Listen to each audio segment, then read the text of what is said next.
નમસ્કાર મિત્રો, હું રાજભા ઝાલા. મેં એક પોસ્ટ અપલોડ કરી અને એ મારા છોકરાઓ બોલ્યા. મારા છોકરાઓએ પોસ્ટ એમને જે મનમાં હતું એ બોલ્યા. એમાં કેટલા લોકોને પેટમાં દુખાવો થઈ ગયો.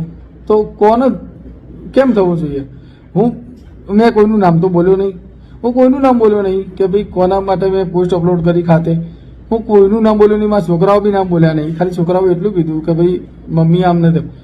તો આટલો બધો દુખાવો છે જેનું નામ બોલ્યો એના સુધી કેવી રીતે થયો?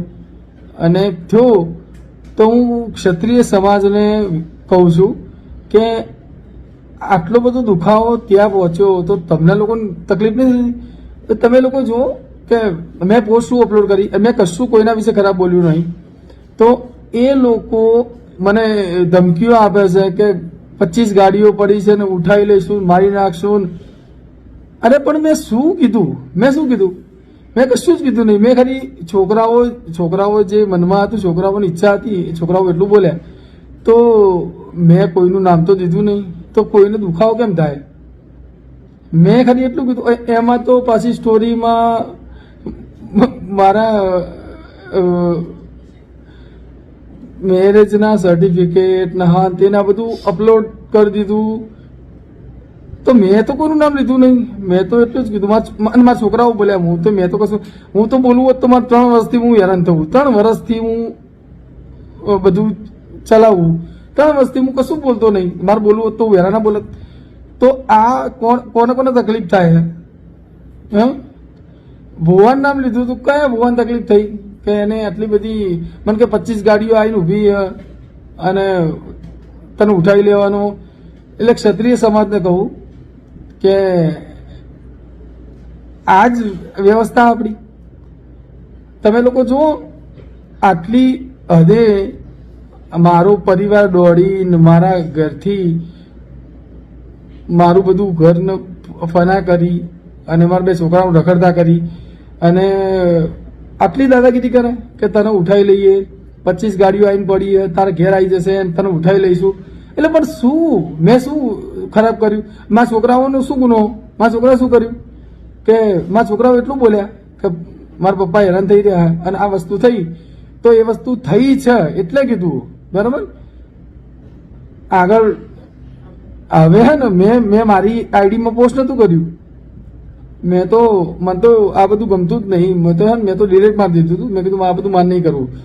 પણ મારા એફબી આઈડીમાં ડાયરેક્ટ પોસ્ટ થઈ ગયું. મને ખબર નહીં, એ આઈડી મારી જોડે છે નહીં.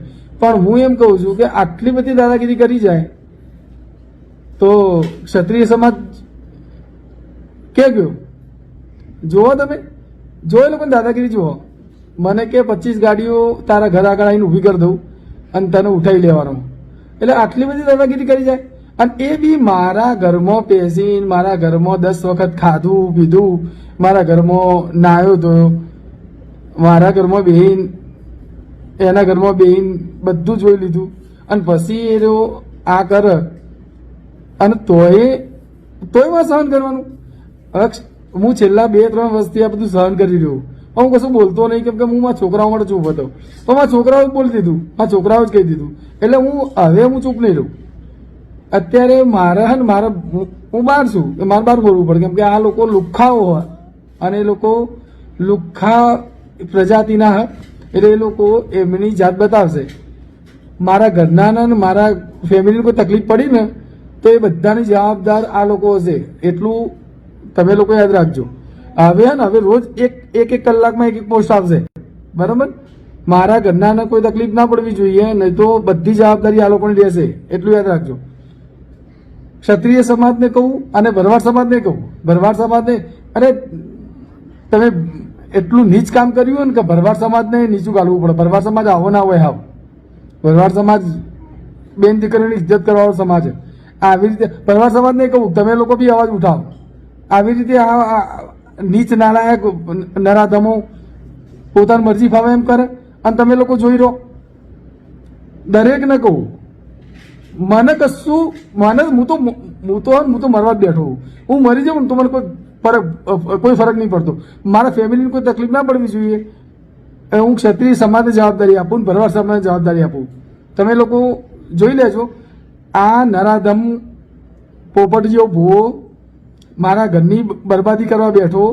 એ જ્યારનો આવ્યો ને તારનો મારા ઘરનું બધું એને વાતાવરણ જોઈને પછી એને આ બધું આદર્યું. એટલે તમને બધાને કહી દઉં, મારા ઘરના કોઈ નુકસાન થયું તો બધી જવાબદારી તેજા ઠાકોરની અને આ પોપટિયાની જવાબદારી રહેશે. એટલું એ લખી રાખજો.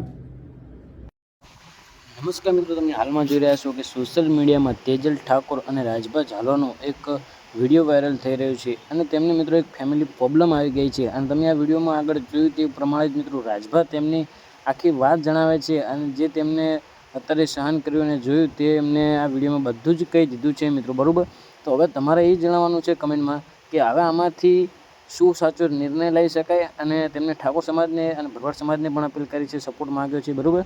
તો હવે તમારે આમાં કમેન્ટ કરવાની છે કે કોણ સાચું અને કોણ ખોટું એવી, અને એમાંથી શું નિર્ણય લાવી શકાય તે બાબતે કમેન્ટ કરજો. અને તમે જેટલું જાણો છો આમના વિશે તે પણ કમેન્ટ કરવાનું ના ભૂલતા. મળીએ બીજા વિડીયોમાં. જય માતાજી.